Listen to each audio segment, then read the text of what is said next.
కాకర కాకరకాయను తరచుగా తీసుకోవడం వల్ల రక్తపోటు, హై బీపీ, అలెర్జీలు దూరం చేసుకోవచ్చు. అలాగే అందరినీ బెంబేలెత్తించే చాలా మంది బాధపడుతున్న డయాబెటీస్ కి చెక్ పెట్టవచ్చు.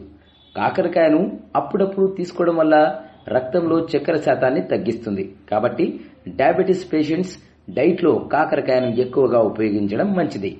కాకరకాయను రకరకాలుగా వండుతారు. ఫ్రై చేసినా, పులుసు పెట్టినా రుచికరంగా ఉంటుంది. కాకపోతే కాస్త చేదు మాత్రం నాలుకకు తగులుతూ ఉంటుంది. దీనివల్ల తినడానికి చాలా మంది ఇష్టపడరు. కానీ ఇందులో ఫోలేట్, మెగ్నీషియం, పొటాషియం, జింక్ పుష్కలంగా ఉంటాయి. ఔషధ గుణాలున్న కాకరను తినడం వల్ల జీర్ణశక్తి కూడా మెరుగవుతుంది. కాకరకాయలో కడుపులో నులి పురుగులను నాశనం చేసే గుణం కూడా ఉంది. అలాగే ఐరన్ ఎక్కువగా ఉంటుంది. క్యాలరీలు తక్కువగా ఉంటాయి. కాబట్టి రోగనిరోధక శక్తి కూడా పెరుగుతుంది. అలాగే అలెర్జీ, స్కిన్ ప్రాబ్లమ్స్, సోరియాసిస్ వంటి వ్యాధులను కూడా